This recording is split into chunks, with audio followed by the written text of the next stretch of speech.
Get started then. Good evening. The Town of Los Gatos Planning Commission meeting of March 9th, 2022 is now called to order. Director Paulson, would you please call the roll? Yes, thank you, Chair. Commissioner Clark? Here. Commissioner Tavana? Here. Commissioner Thomas? Here. Commissioner Janoff? Here. Commissioner Raspy? Here. Vice Chair Barnett? Here. And Chair Hansen. I'm here as well. Thank you for that. And before continuing to the regular meeting, I'd like to turn this portion of the meeting back to staff, who will discuss the rules of decorum and civility for our town public meetings.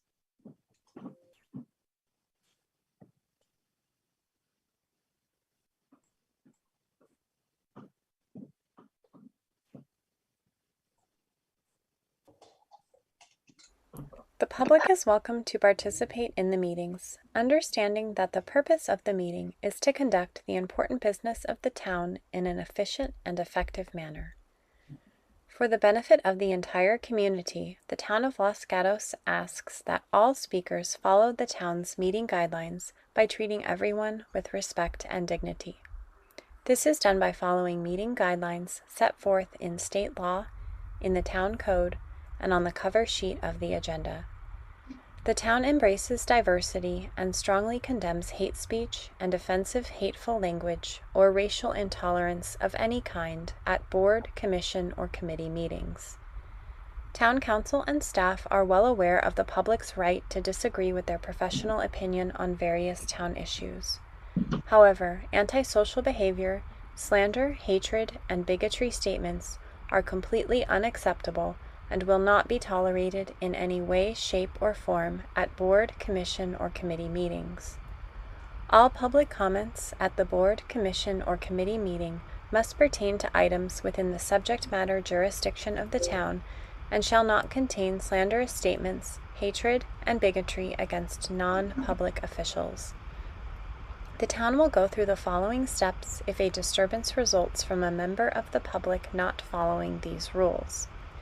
If participating remotely, town staff may mute the individual with an explanation for the record of why muting occurred consistent with this policy. If participating in person, the chair may call a recess for violation of this policy, resulting in the immediate cessation of the audio and video recording and the commissioners exiting the chamber or meeting room.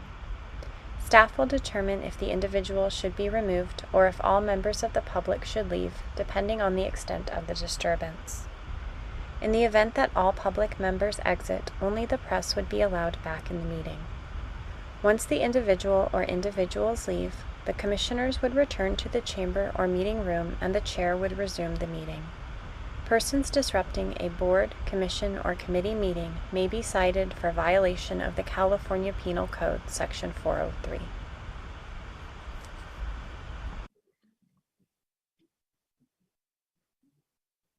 Okay, thank you for that. And we will go on to public participation. As the Planning Commission conducts this meeting on behalf of the Town Council and the residents of Los Gatos, we encourage active participation, which is essential for democracy and critical to the work of this Planning Commission. There are two ways to participate. One is through written comments. Written comments are submitted prior to a meeting, are always welcome and helpful to the members of the Planning Commission. And during our meeting, there's also the opportunity for verbal communications. And there's two forms of verbal communications. One is, we actually call it verbal communications, and that's where any member of the public can speak on any item that is not on the agenda. And then during the meeting, when we're hearing a specific agenda item, you can speak again on that item on the agenda. When called to speak, we ask you to state your name and address for the record. However, you may choose to speak anonymously if that's your wish. And we do request, however, that you limit your comments to 3 minutes. So we will start with verbal communications. And so I'd like to ask staff if, and any members of the public if they would like to speak on any item that's not on the agenda. Yes, thank you, Chair. I don't see any hands for items that are not on the agenda. Okay, very good. So then we can move on to the consent calendar. And we have one item to be acted upon with a single motion, and that is the approval of the draft minutes of the February 23rd Planning Commission meeting, which was our last meeting. And does any commissioner or member of the public wish to pull this item from the consent calendar? I don't see any commissioners with hand raised, and staff, there's nobody from the public, correct? Okay. Correct. So then may I get a motion for approval of the consent calendar? Commissioner Raspy. Chair, I'll move to approve the minutes of the Planning Commission meeting dated February 23, 2022. Thank you for that. And may I have a second? Commissioner Thomas. I second the motion. Thank you for that. Do any commissioners have any comments or changes to the meetings before I call the question? Don't see any. So we will do a roll call vote. Commissioner Thomas. Yes. Commissioner Tavana. Yes. Commissioner Raspy. Yes. Commissioner Janoff. Yes. Commissioner Clark. Yes. Vice Chair Barnett. Yes. And the chair votes yes as well, so it passes unanimously. So now we can move on to public hearings and agenda item 2, which is considering an appeal of a community development director decision approving construction of a second-story addition to an existing single-family residence on property zoned R110, APN 532-10-019. Property owner is it, and applicant is David Britt. And we have 2 appellants. One is Mark Jameson and the other is Don Woodward. Project planner is Jocelyn Schupman. And before we get to staff, we will ask if there are any commissioners that need to make any disclosures on this item. I don't see anyone with their hands raised. May I see a show of hands of commissioners who have visited the property? Okay, very good for that. All right, so I understand Ms. Schupin will be giving the staff report for this item. Yes, thank you. Good evening. Before you tonight is an appeal of a community development director decision to approve a minor residential application for construction of a new second-story addition to an existing residence. The applicant is proposing to construct a 1,320 square foot second-story addition to the existing home. The proposal also includes a reduction to the main floor of the existing 2,003 square foot residence to 1,737 square feet for a total square footage of 3,057 square feet, with the existing 483 square foot attached garage to remain. The project was reviewed by the town's consulting architect, who noted that the proposed residence was well designed with traditional architectural style and simple details consistent with the proposed style. The consulting architect provided 5 recommendations for further design refinement of the proposal, and the applicant responded through design changes and written justification as detailed in your staff report. As well, the staff report details that the proposed residence would not be the largest home in the immediate neighborhood in terms of square footage. It would, however, be the largest home in the immediate neighborhood in terms of the floor area ratio. A notice of pending approval for the minor residential application was mailed to the immediate neighborhood stating the intent of the town to approve the proposal on January 24th. Within the 10-day appeal period, 2 separate appeals from adjacent neighbors were submitted to the town. The first appeal was received by staff on January 31st with concerns regarding solar access, the size of the home, privacy, and noise impacts also associated with the project. A detailed discussion on each point of the appeal can be found on pages 5 and 6 of your staff report. A second appeal was received by staff on February 2nd with concerns regarding existing power line infrastructure and privacy concerns. And as well, a detailed discussion on each point of these concerns was detailed on page 7 of your staff report. There was an addendum report that was distributed to the commission, which includes additional neighborhood outreach that has been completed and a public comment that was received after publishing of the staff report. Based on the analysis provided in the staff report, staff recommends denial of the appeal, upholding the decision of the community development director, subject to the conditions of approval included in Exhibit 3. And this completes staff's presentation, but we are available for any questions. Thank you very much, Ms. Shupin. And Oh, Director Paulson has his hand up before I get to any questions from the commission. Yeah, so I just double checked, and it looks like Mr. Barnett, you might just clip this property because it is up close to Hillbrook. So you actually will probably need to recuse yourself. Oh, I'm sorry, I overlooked checking the map. I'll be happy to recuse myself. Okay. Great. Thank And you. then will you be able to rejoin us after the item? I'll be certain to do that. All right, thank you for that. Okay. Was there anything else, Director Paulson? No, that's it. Sorry for the. Okay, well, no, thank you for pointing that out. And so I'd like to ask if any commissioners have any questions for staff at this time. All right, I don't see anyone with their hands raised. So now we will open the public hearing and give the, we're going to have two separate presentations by the appellants, and since there's two appellants. So we'll give each appellant up to 5 minutes to address the commission. And this would include all speakers that are speaking on their behalf. So I will start with Mr. Jameson.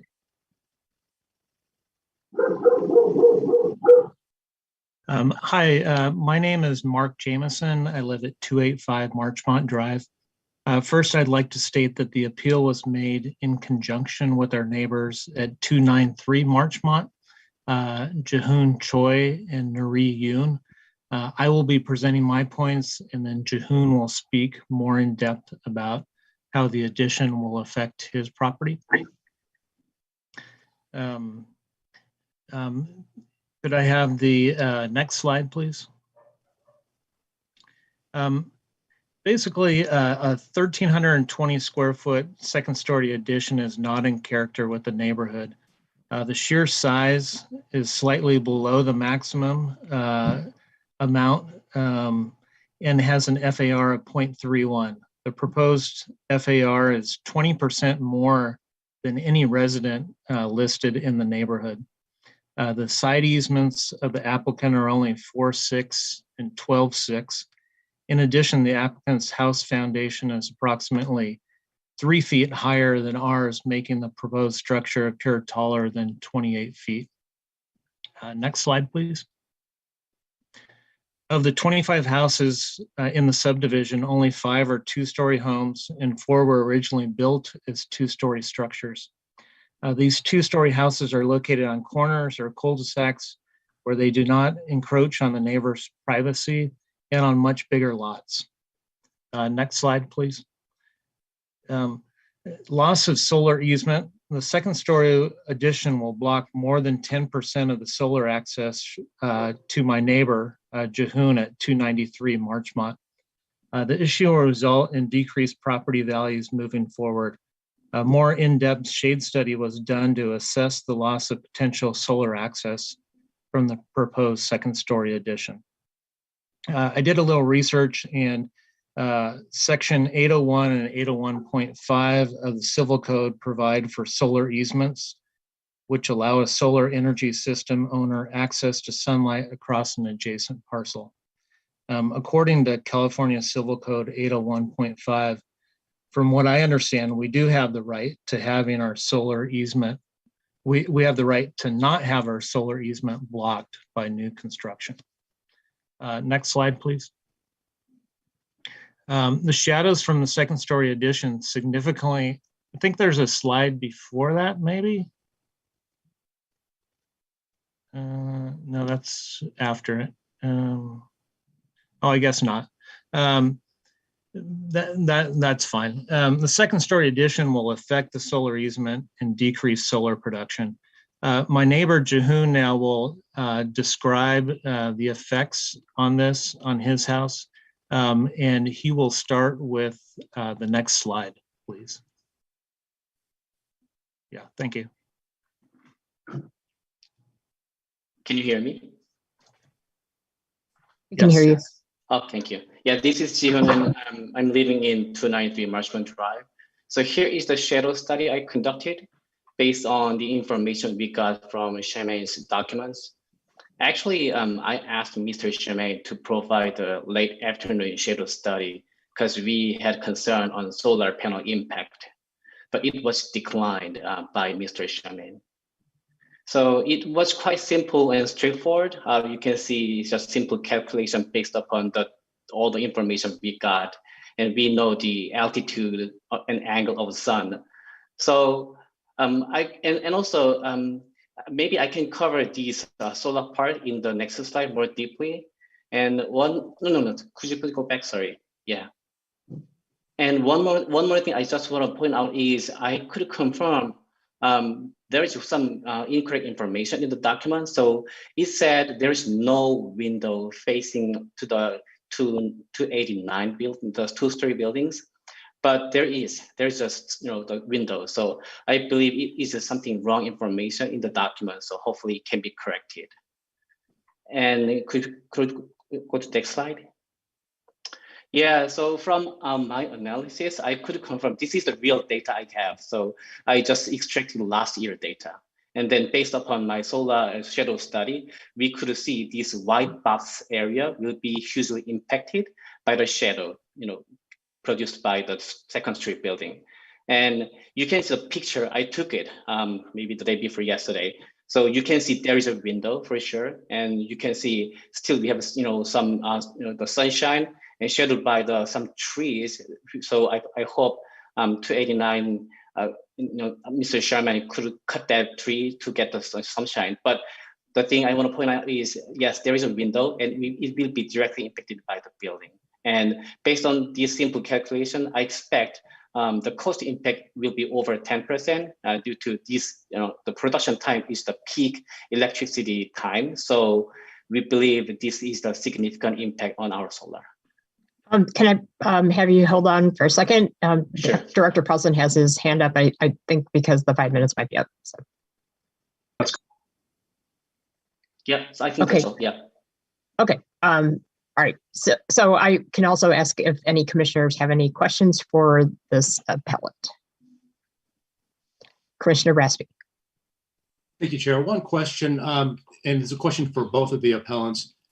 Do either of you currently have any solar panels on your structure? And part two, do you have any plans to install any solar panels, any definitive plans as opposed to probabilities? Thank you so much. I do. Jehoon at 293 has solar panels, and that data is from his solar production, that last graph. I don't, but have quotes on a solar system. Thank you to both. That answers my question. Okay, thank you for that. Do any other commissioners have questions for this appellant? Okay, I don't see any hands raised. So then we will call up the other appellant, who is Mr. Woodward. Yes, Mr. Woodward.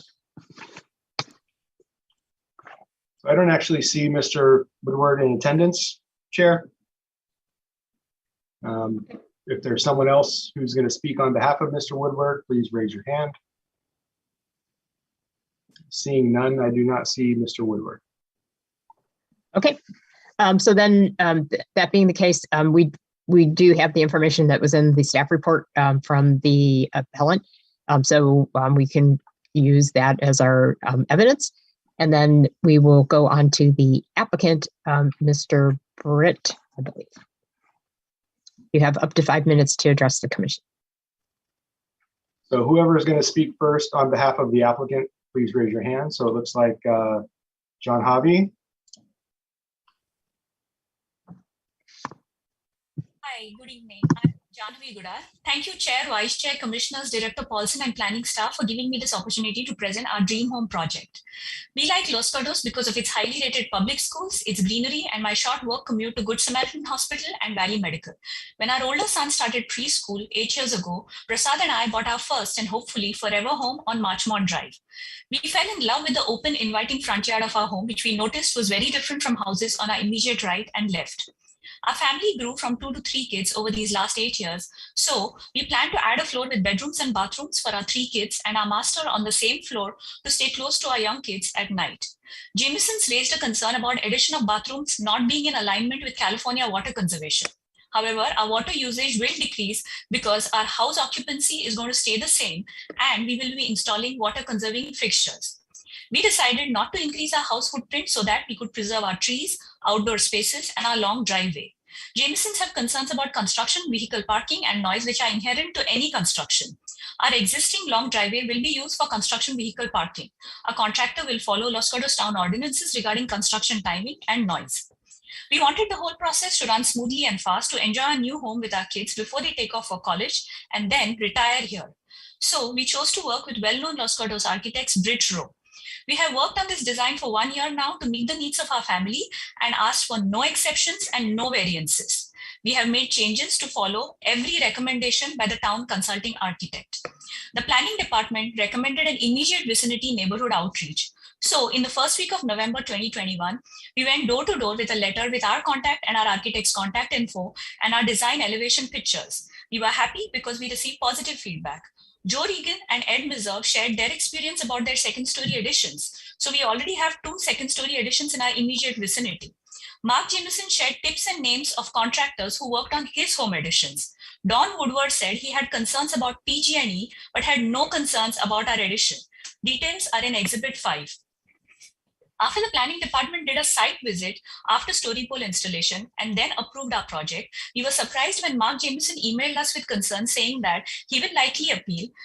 Jihoon Cho-yoon indicated to the town that he had appeals, that he had concerns, and Don Woodward sent an appeal to the town. We reached out to them through emails to understand them and work with them.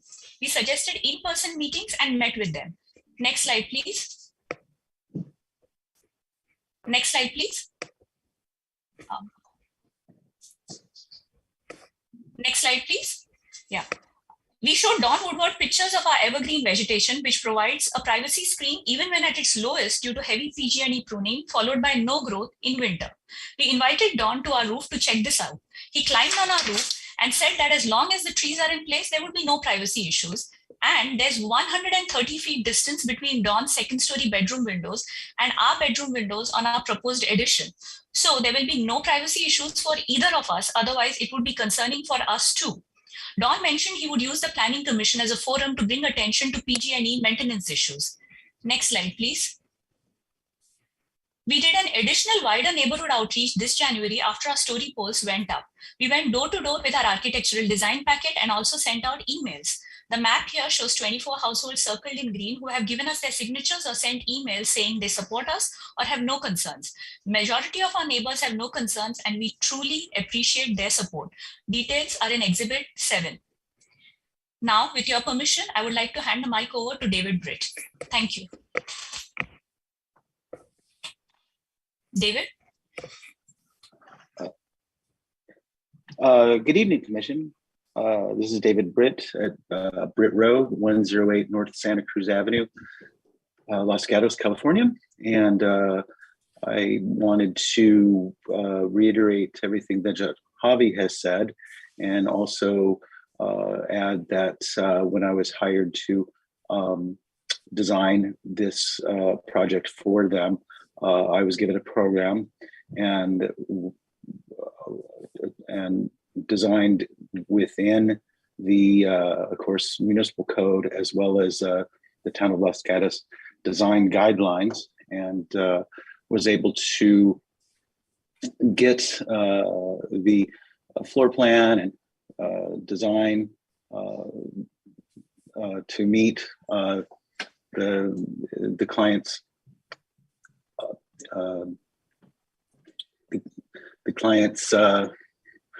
needs, and we worked very closely with staff to make sure that the project was compatible with the neighborhood. We worked with the consulting architect to make sure that his concerns were addressed by adopting all of the recommendations that he had for us. And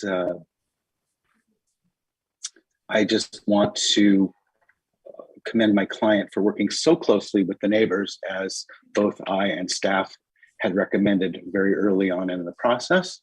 And we confidently went into the minor residential application process with full knowledge that we had, at least verbal comments from the neighborhood that there would be no issues. So, so Director Paulson has his hand up, so I suspect it's Yeah. because your 5 minutes are up. Is there anything you would like to say to wrap up in the next 30 seconds? I think this particular project for me, working in Los Gatos for 30 years now, is one project that we've done just about everything we possibly could do to work with the neighborhood and design something that was compatible with the neighborhood and adopt, the design review, or excuse me, the design guidelines that have been adopted by the town, and of course, all the municipal code requirements, including height, FAR, setbacks. Okay. Yeah, All I right. think that's it for me. that. Thank you. Okay. So now I'm going to ask if any commissioners have questions for the applicant. Commissioner Jano. Yes, thank you. Just a quick question regarding the consulting architect's recommendation to remove the columns on the left side of the front elevation that surround the lower porch and the upper balcony. It's hard for me to tell from the diagram A6 we have in our packet, but were those columns removed? Yes, they were. So our original proposal, when we submitted, the second floor porch was covered, and Larry felt that that was a little massive as far as vertical two-story mass. So by eliminating those columns and that roof, he felt that would mitigate the mass as viewed from the street. All right, thank you so much. Sure. Do any other commissioners have questions for the applicant? I think I do have a question. It was about the neighborhood outreach. So we did get in the addendum some more additional information about the neighborhood outreach, and so my question for the applicant is: so it sounds like you were surprised that there was opposition because you had done this outreach. Is that the case? Yes, and I would also like to maybe have John Javi comment on that as well, because she was the one who did the initial neighborhood outreach per my recommendation, which is always recommended by staff. We actually submitted with our application a list of the folks in the neighborhood, their names and addresses, and their verbal comments when John Javi had canvassed the neighborhood. Yes. Oh, so please do comment on that. Thank you. Yeah, hi, thank you, sir. So this is Janvi. So in the first week of November 2021, Prasad and I went to neighbors in the immediate vicinity. We got the list of neighbors from Jocelyn Shupman, and we went with our neighbor letter, which had our contact info, our architect's contact info, justification for our second story addition, and a few details and the relevant design elevation pictures. And we went door to door and handed this over. And we also, when we submitted our architectural packet to the town, we submitted this neighbor letter, and we also submitted the neighbor responses that we received. And all the responses were positive. If you want me to comment on any specific response and give details, I would be happy to do so. No, that's not necessary. I just was trying to just verify that kind of where things stood and if what we were seeing was what we thought we were seeing. So thank you for that. Yeah. Do other commissioners have questions? Okay, there's no other questions from the commission. So then now we will go to public comments. And this would be an opportunity for any member of the public to comment on this agenda item. And we would ask that you limit your comments to 3 minutes. So I see an appellant's hand raised and the applicant's or the property owner's hand raised. They've already had their chance to speak. They will have a chance to speak after the public speaks. Is there anyone from the public that would like to speak on this item? Yes, that's not the applicant or the appellant. Correct. So I don't see any other hands raised, Chair. Okay, so then we can move on. And so the way that this process works is we will give the applicant an additional, is it three minutes the second time? Okay, additional 3 minutes, and each of the appellants will get an additional 3 minutes to speak, and we'll start with the applicant. So this would be the time for the applicant if you would like to come back and say anything else in the next 3 minutes to the commission, because after we're done with those comments, we will be closing the public hearing. So Mr. Britt. Yes, David. Thank you, Commission. I think I was able to communicate everything that I wanted to say in the initial presentation. Of course, I always offer to answer any questions that the Commission might have. Other than that, I'm very proud of this project. I was, fortunate enough to work with wonderful clients and get this project approved at staff level. And so I think that's it for me. Okay, and so thank you. Thank you. Do any commissioners have questions for the applicant? This will be your last chance to ask the applicant and then the appellants for questions in this, because we will be closing the public hearing after the appellants. Commissioner Jana. Thank you. I almost hate to bring this up because the appellants haven't raised this specific issue, but when visiting the property, it's quite obvious that it's going to be a standout house because it rests at the top of this this crest on Marchmont Drive, and so adding a second story is going to add to that look of it being quite tall.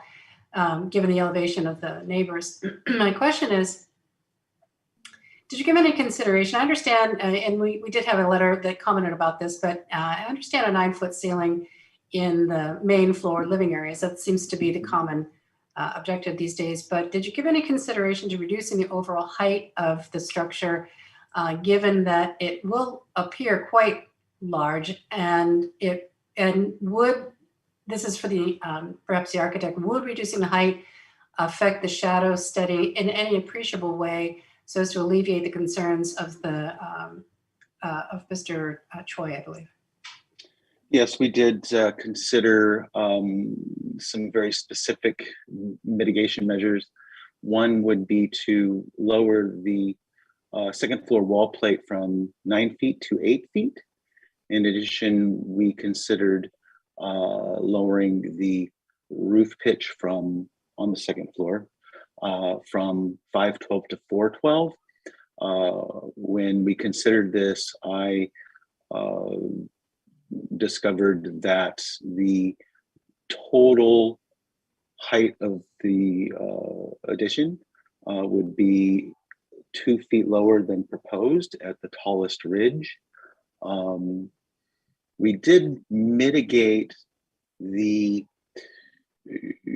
9-foot second floor wall plate by, of course, matching the existing roof pitch of 512, but we also have introduced hipped roofs, on the side walls. So, the roof kind of gracefully goes up to that 20-foot high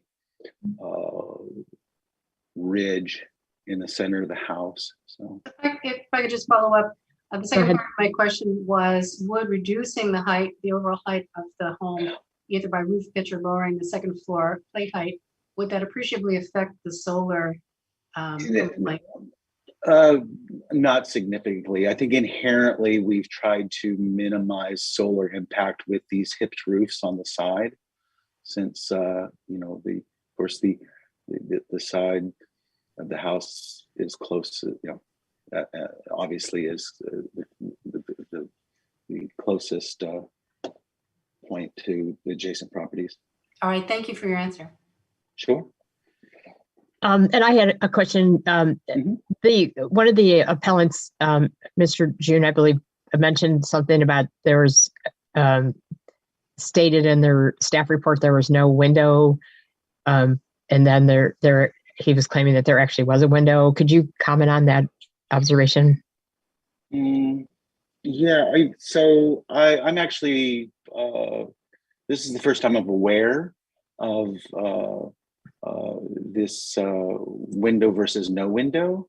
So maybe I can have John Harvey comment on that, because I did not realize that was an issue. I apologize. I don't know if it is. I'm asking the question because the appellant raised it. Yes. Right. Yeah. So, yeah, inherently, when we design these second story additions in the town of Los Gatos, we've always proposed high sill windows on the second floor.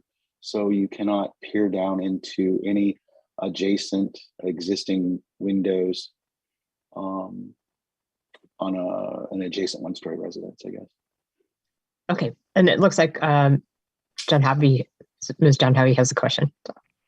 Yeah, so Jihoon had mentioned that the shadows of our second story could impact the side yard, and he spoke about views from his bedroom windows, and initially we assumed that the bedroom windows were on the wall in the side yard.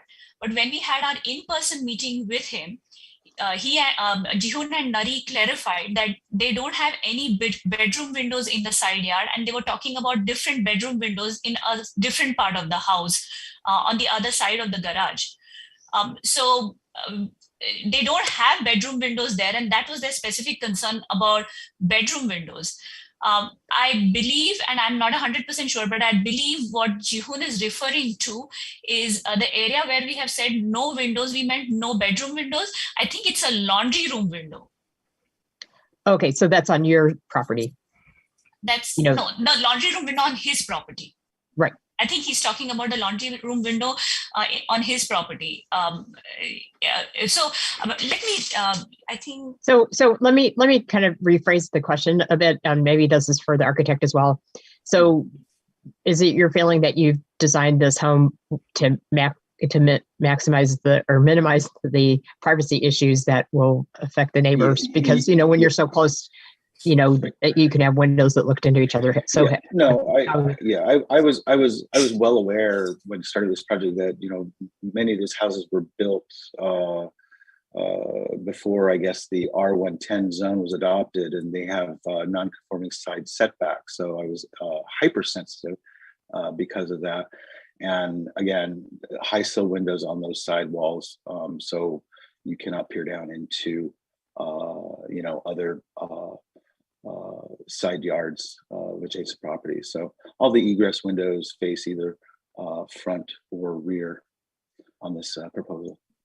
Okay, thank you. That answers my question. Okay, great. Do other commissioners have questions for the applicant? Okay, I'm not seeing anyone. Okay, so then we will go back to the appellant, and normally I would do it in reverse order and have Mr. Woodward come, but I don't see him in the attendees list. So then we can go back to Mr. Jameson and it's Mr. Choi. Is that right? Okay. And you have up to 3 minutes. Okay. Yeah, we've met with the applicant several times and have discussed our issues, and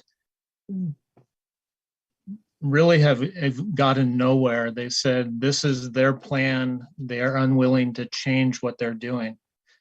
What I really object to is demoing some of the first floor square footage to increase the second story square footage.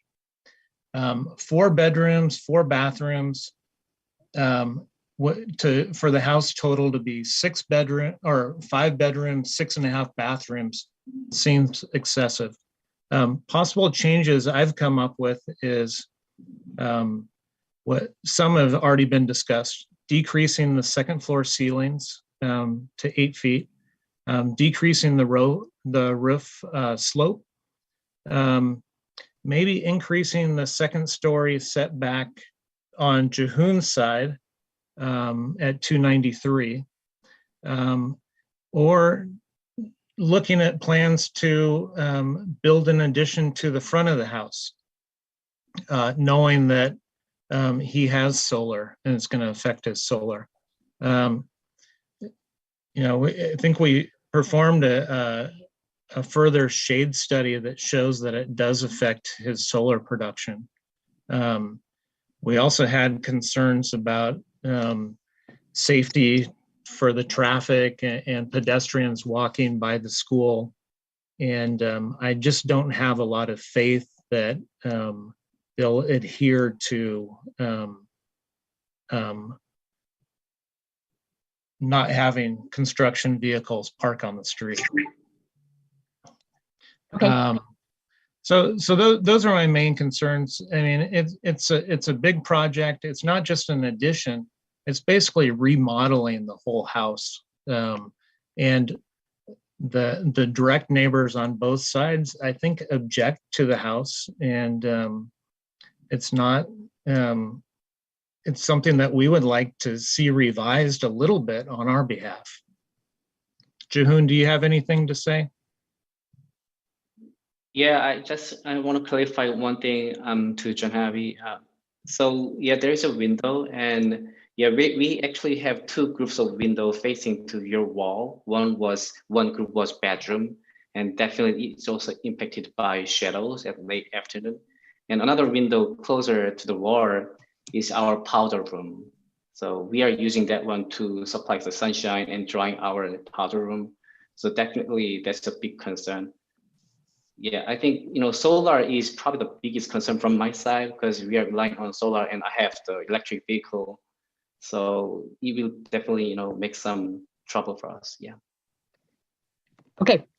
Thank you for that. And is there any, and it looks like the time is up because Director Paulson has his hand up. So thank you for that. So I will ask if the commissioners have any final questions for the appellant before I close the public hearing. Commissioner Clark.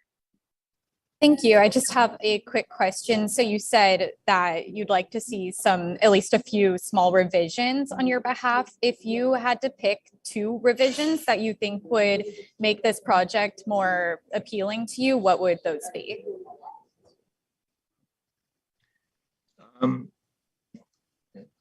I think it would be to potentially decrease the overall height of the house, and to see what the current plan, you can't really do it, but if you could somehow minimize the closeness it is laterally to 293 Marchmont. I mean, there's only, 20, I don't know the exact distance, less than 20 feet between the houses. And they're building a 2-story structure, 20 feet from his house, which I think is excessive. I don't know if that could be set back a little bit more. Thank you. Okay, that answered your question. And then do any other commissioners have questions for the appellant? Commissioner Thomas. Thank you, Chair Hansen. My question for the appellants is, when is the first time that you realized you had issues with this application, and how did you communicate that with the applicant, or did you communicate your concerns with the applicant?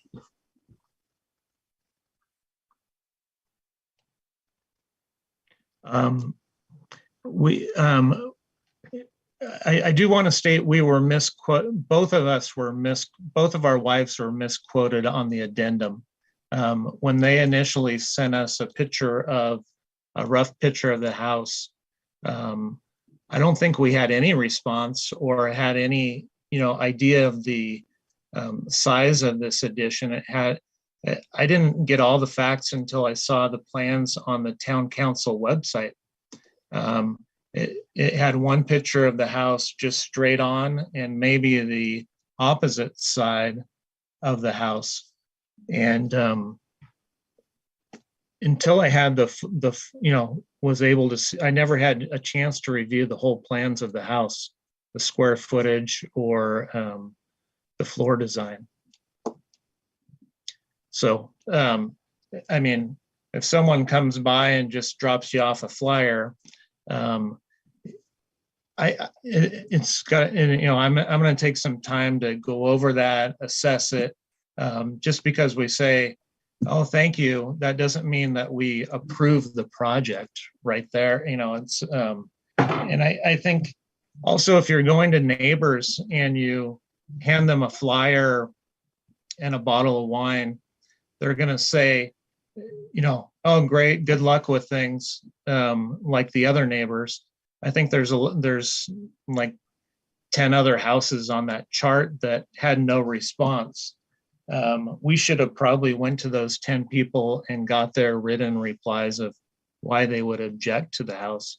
But there are several other people that objected to a large addition like this in the neighborhood.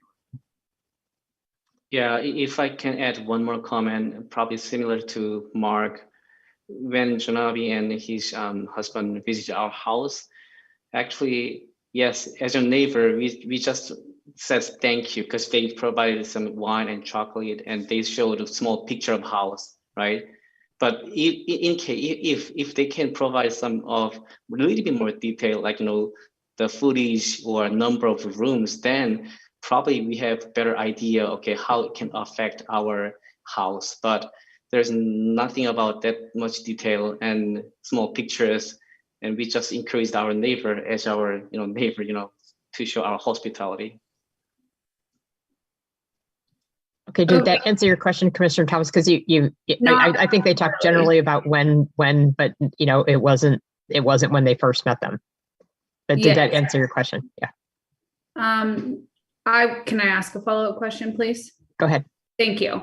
So I understand that the first initial interaction, you don't feel like you had enough information to make a decision. But so when did you actually realize that like this project was on a different scale than you anticipated? And then like, did you follow up and reach out to the applicant at that point? I requested additional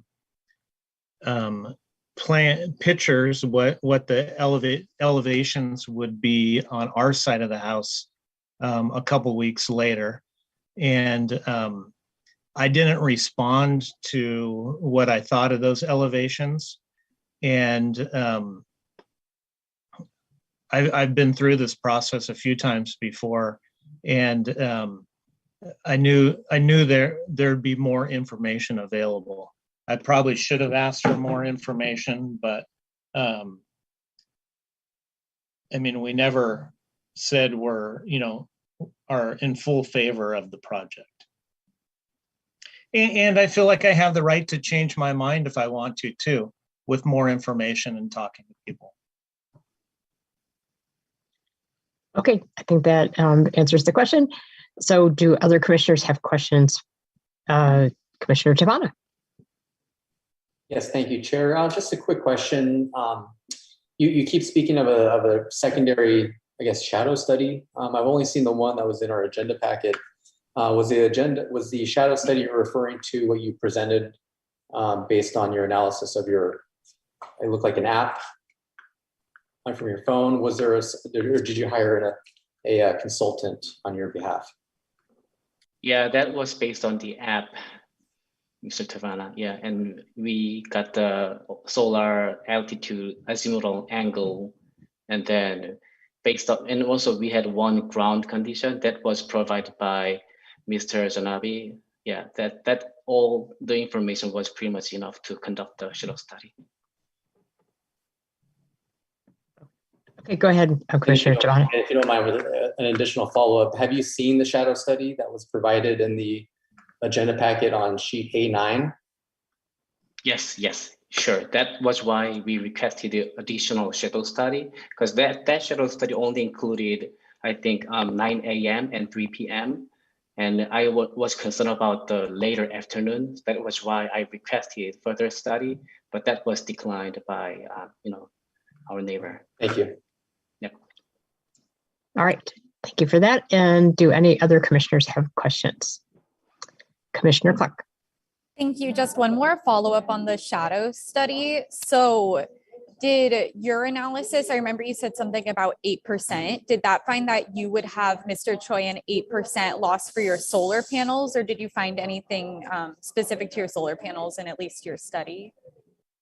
I used the data I have from last year, and it shows all the timely, the solar production, and then the 8% is calculated from the solar panel firstly got the shadow until the sun set, and then I subtract that amount. That is actually the 8% of the amount. Okay, thank you. No problem. Okay. Anyone else? All right, I don't see any hands raised, so I will close the public hearing and ask if commissioners have any questions for staff or any comments on the application or are ready to make a motion. I sense probably not the last yet.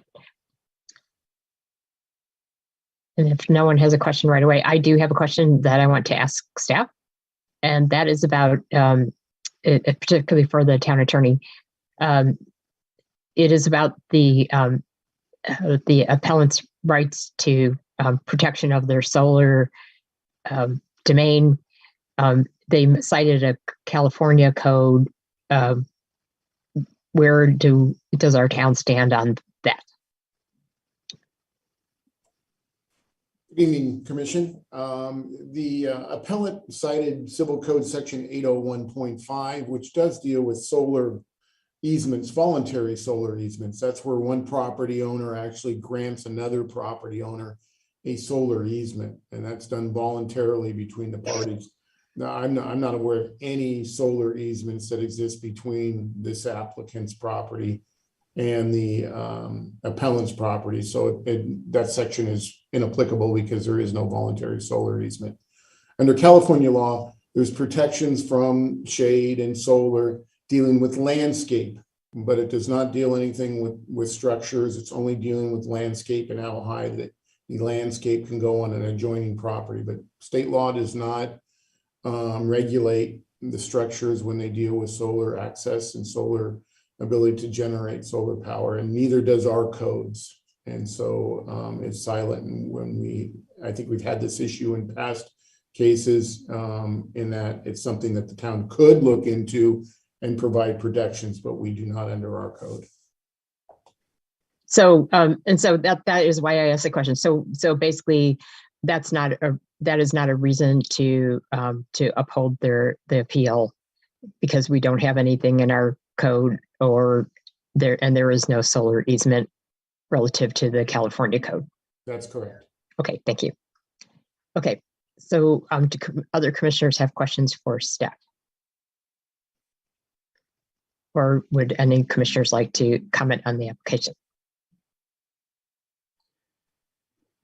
Let's see, I think it was Commissioner Clark first, and I thought I saw Commissioner Thomas and then Commissioner Janoff. Did you have your hand up as well? Okay, all right, so the three of you. Okay, so I'll start with Commissioner Clark.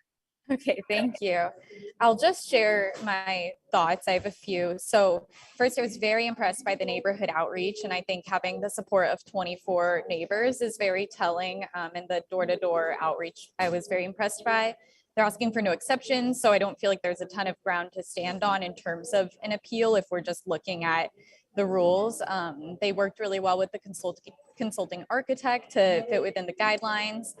And the other thing is the appellants aren't guaranteed any of the protections from the problems that they're having. And so I think even if I feel like some of it is unfortunate, there's nothing that I can turn to say that's not allowed to happen. And the one thing is, one of the things that they said they'd be interested in changing is the height. And I agree that when I did the site visit, it struck me as a very tall building, and I would definitely be interested in reducing the height by 2 feet. Okay, Thank you for those comments. That was very good. And let's see, I'll go to Commissioner Janoff, and then we'll go to Commissioner Thomas. Thank you. Yeah, so I am concerned about the height of the structure, and even though it does meet the town requirements, I do think that there was an offer expressed, maybe not an offer, but the potential for an agreement to reduce the height of the second floor plate, as well as changing the pitch of the roof. So I would recommend those changes. And I do want to acknowledge, though, that the hipped roofs at the angles that they are relative to the neighboring properties do really add to the solar, or minimize the solar impact, I think, in a good way. I suspect a reduction of 2 feet will be a benefit to at least Mr. Choi. And I would like to see that as part of the solution. And I do think that the neighborhood outreach was impressive. It's always the neighbors on either side or directly across, though, that are the most impacted or behind. So listening to their concerns is helpful. If there's a way that we can move forward with approval, but also strike a balance, that would be where I'd like to see us go. All right, thank you for that, Commissioner Janoff. Commissioner Thomas. Thank you, Chair Hansen. I agree that the hipped roof really does help with the situation. And I do know that just because of where this house or property is positioned at the top of this hill, it does seem to be quite high, with neither building on either side having a second story. But when I did stand in front of the property and looked, like, it doesn't actually look that high from some angles. And I think that the hipped roof has done enough to try and minimize the impact. I mean, looking at the solar study that we were presented with, I am not convinced that even a two foot decrease would actually make any changes, because what we were presented with does not show an impact, a large impact on the neighbors. So I don't know if I'm completely comfortable requiring that, just because, like what Commissioner Clark mentioned, is that this followed all the guidelines, everything, it meets all of our community guidelines and everything. So I don't know. I'm just struggling with that a little bit. No, thank you for your comments. That's what we're having this discussion for. So did I see Commissioner Tavana? Yeah, I would just like to add to Commissioner Thomas's point. This is a second story addition. So I think the main issue here is the second story in general. Lowering it 2 feet isn't going to take away the second story. It's still going to be there. It's still going to be a large structure in their opinion. So I don't know if that's beneficial, but if it's the will of the commission, I'm not going to say yes or no to it yet. But, in terms of the shadow study, looking at it, the primary shadows is looking to be in their backyard, and only a small portion of Mr. Choi's property is going to be hit by a shadow. So I'm not even convinced that it'll be affected by the solar panels that are currently on the roof that I saw. So with that said, I'm not entirely convinced. So I'm not entirely sure what to do, but I'm eager to hear what other people have to say tonight. Okay, Commissioner Raspi. I guess I'll chime in as well. I think I'm in agreement largely with Commissioner Tavana in that, and I think Commissioner Janoff as well, in that I think the size of the structure as presented by the story poles is certainly startling as you drive up the hill. And so perhaps reducing it 2 feet would alleviate that a little bit while not creating a giant burden for the applicant. And so I would consider that a nicety perhaps of the building. And there's also one other thing that we haven't talked about this evening that I think maybe we should consider is the building is, I think, 2 or 3 doors down from the Harker School. And I didn't notice it as a condition of approval, but I would like to see in that discussion somewhere some kind of traffic mitigation or traffic control during peak school hours. I think that could be help alleviate some of the neighbors' concerns during construction as well. Maybe that could be part of our condition of approval if we get that far. Thanks. Okay, and you do mean Hillbrook School, right? I'm sorry, Hillbrook. I'm Okay, slow. Thank you. all right, that's fine. May I intervene and ask staff, do we have something in the terms and conditions relative to the construction that would be helpful for the school traffic?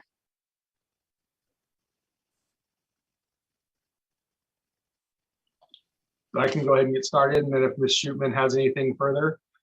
This is a minor residential application, so it doesn't go to all the other departments like our typical architecture and site applications do.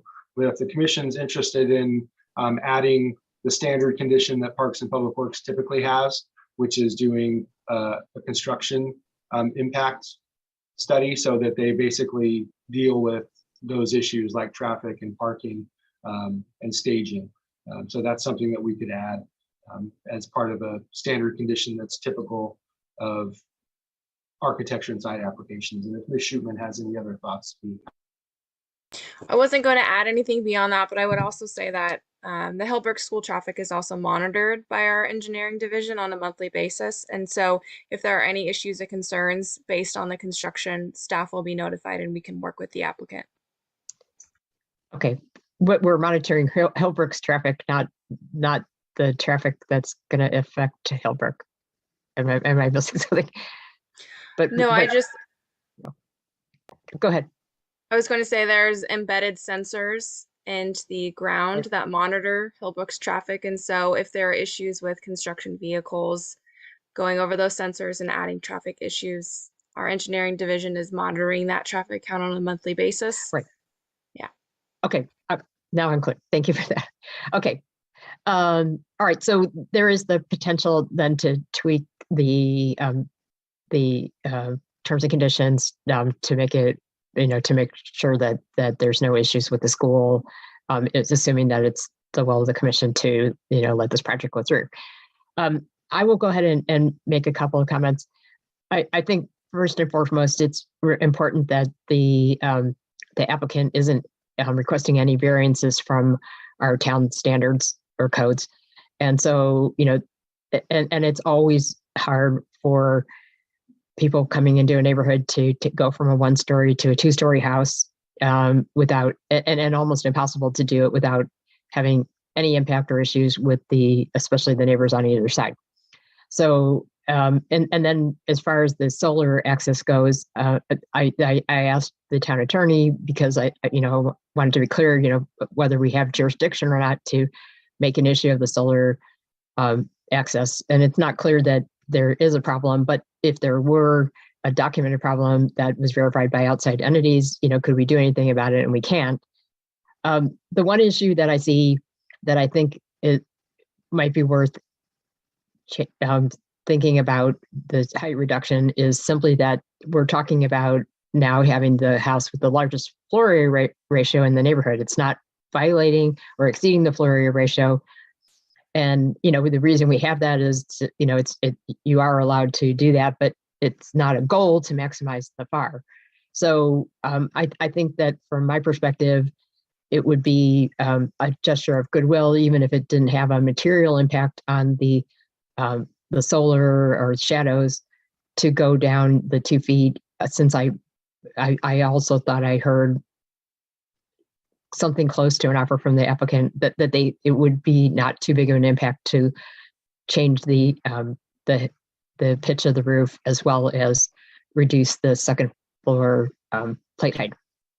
So that's my comments. And let's see if any other commissioners have any other comments, and if we can get a motion going.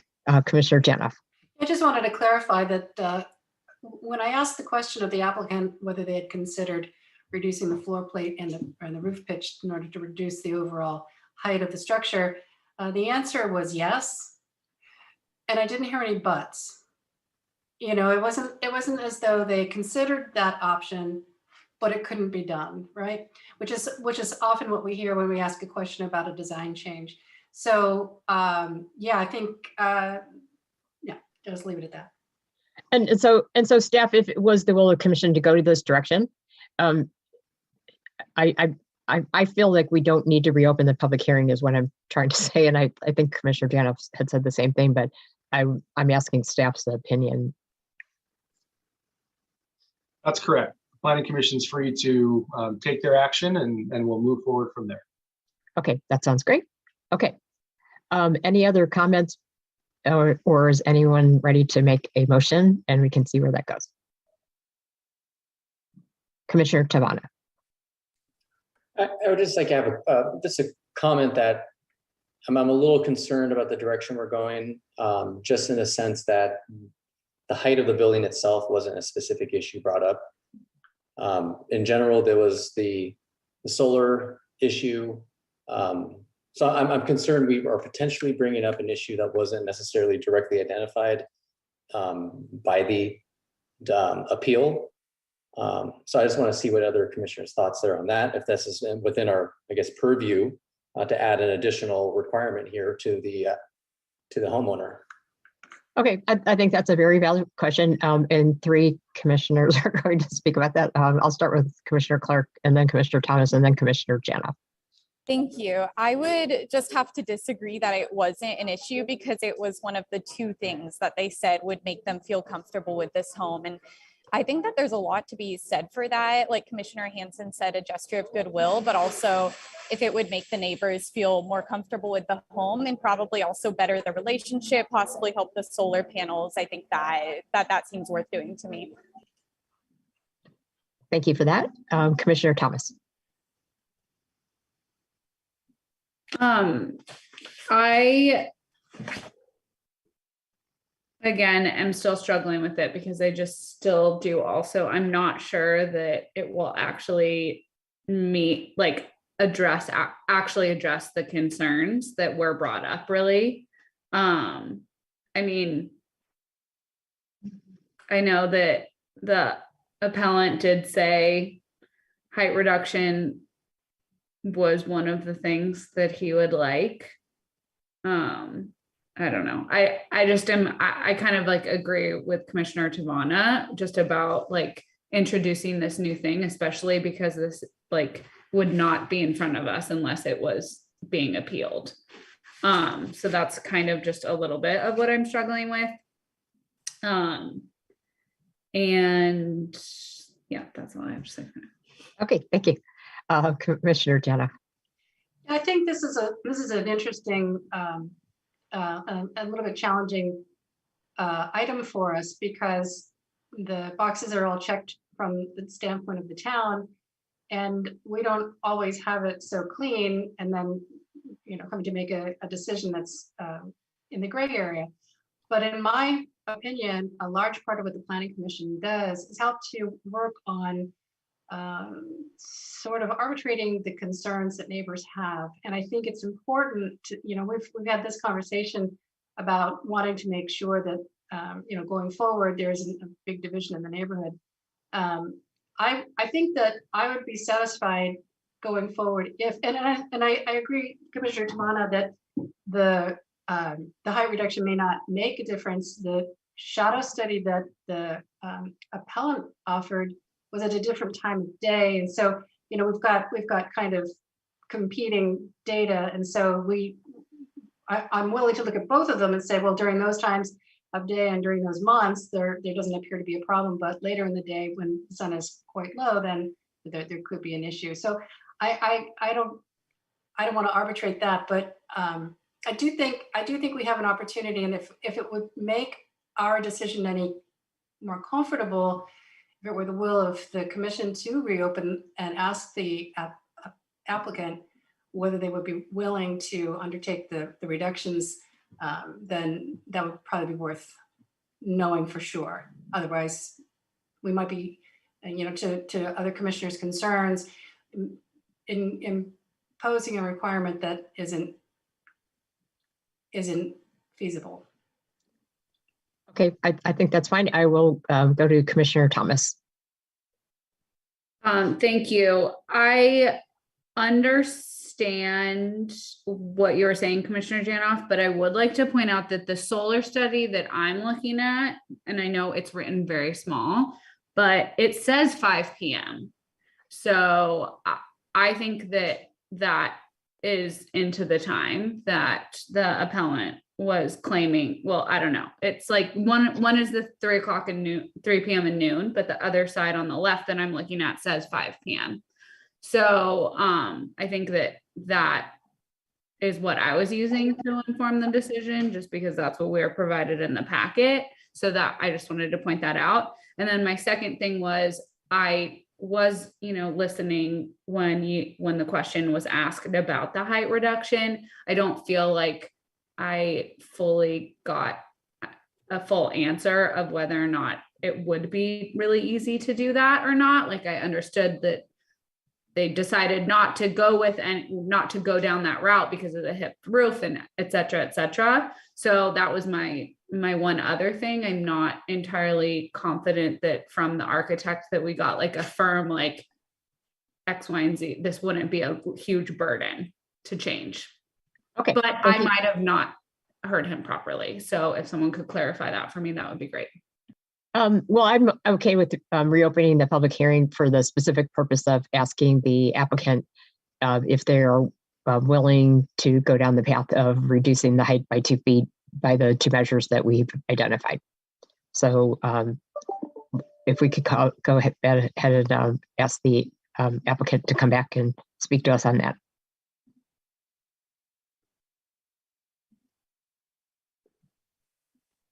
Hi, David Britt here again.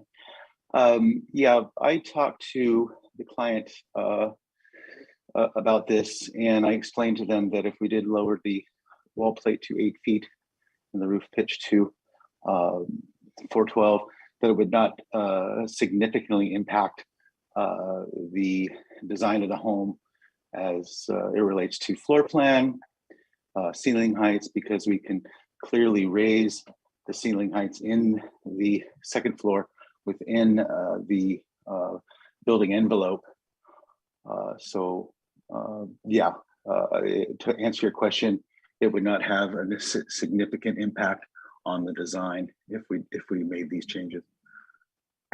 Okay, that's I think what we wanted to hear. And so I will go ahead and reclose the public hearing and go back to the commission. And so as I see it, I can't read all your minds about what you would vote, but my feeling is that the commission is inclined to deny the appeal in the main question and allow the application to proceed. But the main question is whether or not the condition would be imposed to reduce the height by changing the roof pitch and lowering the plate height of the second floor, and whether that's reasonable or helpful. So we can go ahead and continue to talk about it now that we heard from the applicant. And we could also go ahead and see if we could try a motion and see where it goes, because I think that was the main sticking point that might be dividing the commission. Commissioner Tavana. Thank you, Chair. Yeah, I'm fine with reducing it by 2 feet. My only concern was, I think we were a little bit off scope in terms of actually what the appeal was about. Just looking at the, the written, appeal that was returned into the town, I do feel like we let on the applicants a little bit by the height of the building, which wasn't necessarily brought up. So, I like to have seen maybe a little bit more narrowed scope, but I'm okay with the 2 foot reduction if the actual homeowner is okay with that. And I understand, the frustration on the neighbors' parts, the 2-story construction, their house being 1 story. I'm completely sympathetic with that. But again, they're homeowners, they own land, they're entitled to do what they want to do with their land within reason, especially if they're checking all the boxes with the town and meeting all their requirements. So.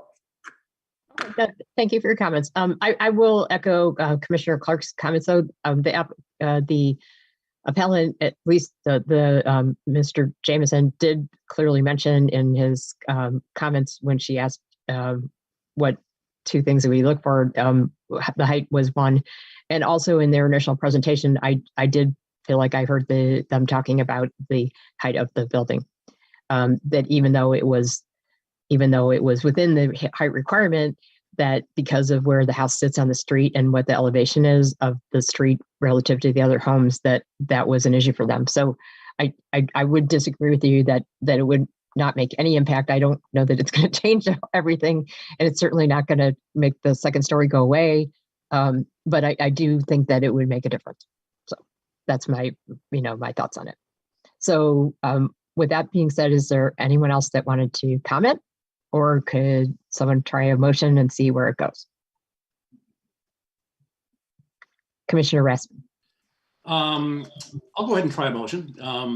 I move to deny the appeal of the Community Development Director decision approving a request for construction of a second-story addition to an existing single-family residence on property zoned R-1:10 located at 289 Marchmont Drive, and ask that, and then move to impose as conditions on the approval of building that the overall building structure be reduced by 2 feet by the imposition of 9-foot ceiling heights in the second story and a 412 roof slope on the second story. And further that the town impose conditions regarding appropriate traffic measures during school hours. Okay, great. And you meant 8-foot ceilings in the second floor, right? Yeah, I apologize. Revise my motion to state 8 instead of 9. Okay, thank you for that. Thank you. Okay, is there a second?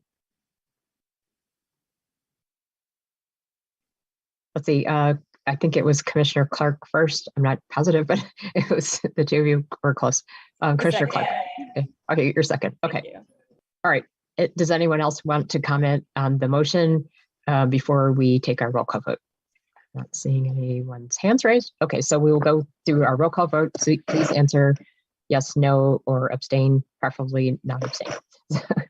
We'll start with Commissioner Clark. Yes. Commissioner Janoff. Yes. Commissioner Raspy. Yes. Commissioner Tabana. Yes. Commissioner Thomas. Yes.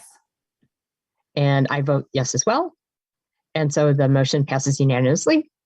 And I will ask staff, are there appeal rights for this motion? There are appeal rights. Anyone who's not satisfied with the decision of the Planning Commission can appeal that decision to the Town Council. Forms are available online and in the clerk's office. The appeal must be filed within 10 days. The fee for the appeal must be paid, and the deadline of the 10 days for the appeal is 4 p.m. All right, thank you for that, Director Paulson. And so now we will move on to other business.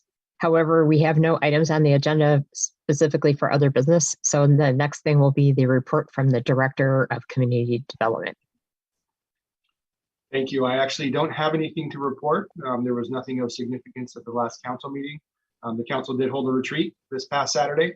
I was in attendance at that, and that was a good conversation. But other than that, I don't have anything to report at this time. Okay, thank you for that. Commissioner Tabana. Just a quick question about an item that came to the Planning Commission was a plan development at Wood Road. When is that appeal going to be heard, do you know, by the Town Council?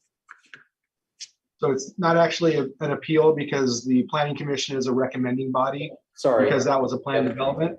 So we're working with the applicants to see what, if any, changes or additional information they want to provide before going to the council. And that decision hasn't been made yet, to my knowledge. I will check in with the planner tomorrow, and if we have additional information for the meeting on the 23rd, then we'll definitely pass that along. Thank you. Thank you for that. Okay, so then the next is subcommittee reports.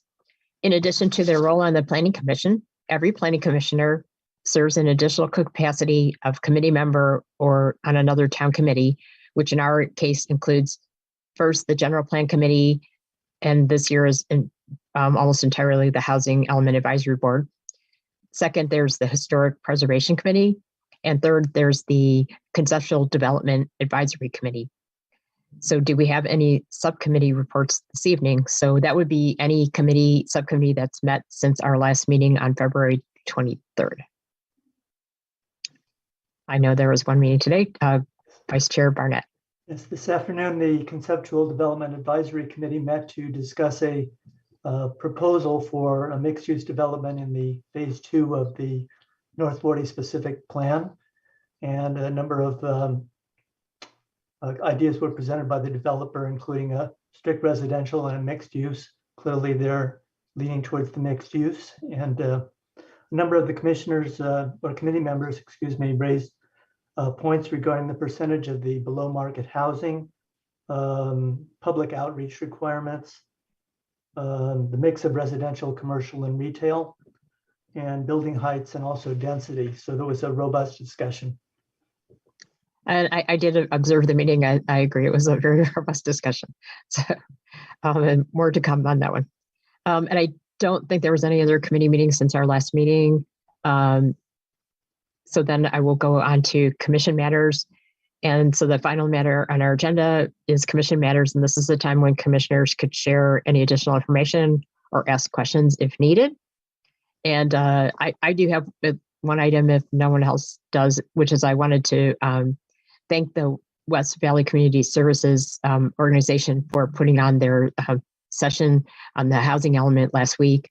I found it, although I was one of the ones that probably knows a lot about the housing element, I found it very instructive for a couple of reasons, not because I didn't know how the housing element worked, but because, you know, I'm always looking for more community input. And I think the West Valley Community Services team did an excellent job of getting quite a number of people there to have the discussion. And then they did a really nice feature of the discussion was not only the panel discussion, but also breaking all of the participants up into Zoom groups to have discussion questions so that everyone could be heard. And so I think that was a model thing, and I hope that we can continue that legacy as we move forward with the Housing Element Advisory Board process.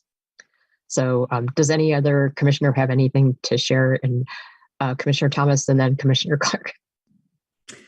Thank you, Chair Hansen. I was a speaker at the Youth Commission meeting last night.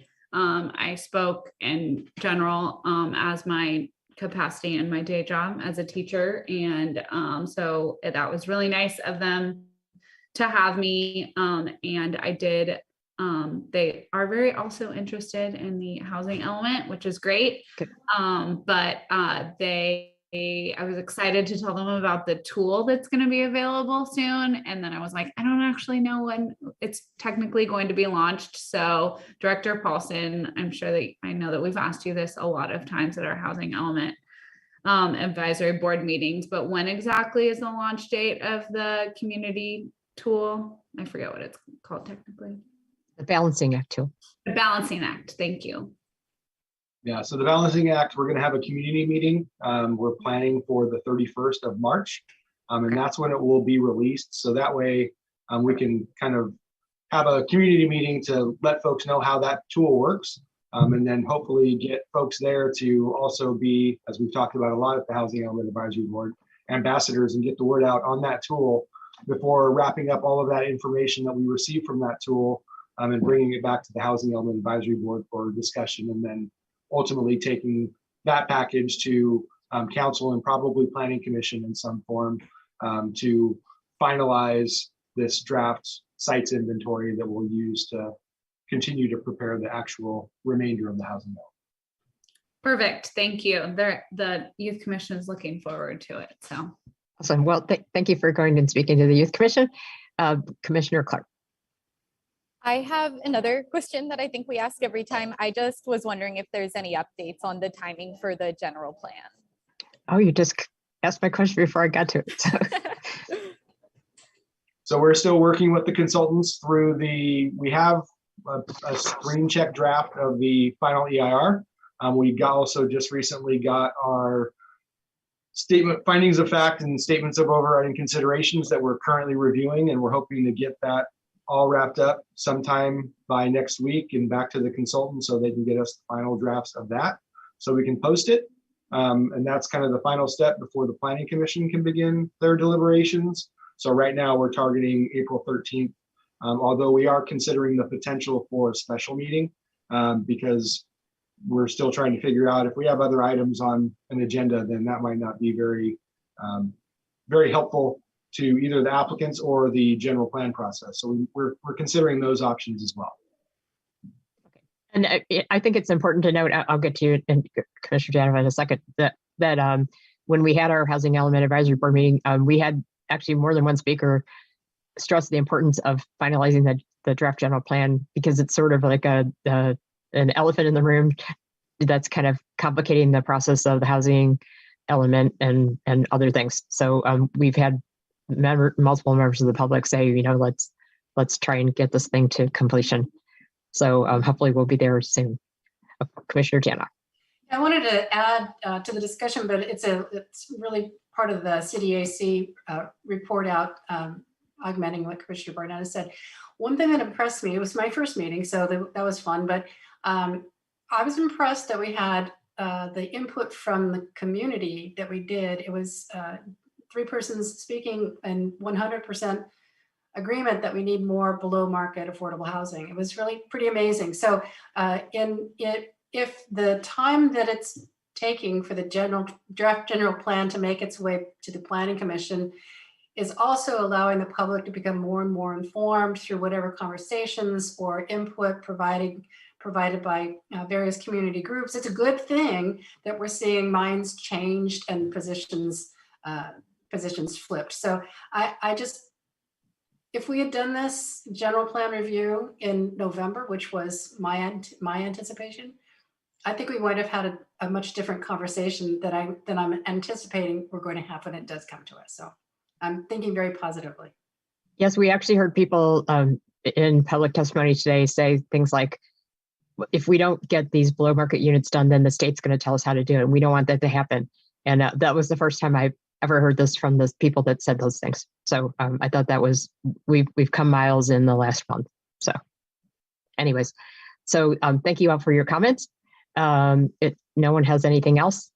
We will have our next meeting is scheduled for the 23rd of this month. Are we going to be meeting on the 23rd? At this point, as far as I know, yes. Okay. So anyways, we will see you all on March 23rd. And thank you for all of your contributions and participation. This meeting is adjourned. Thank you. Good night. Good night, everyone.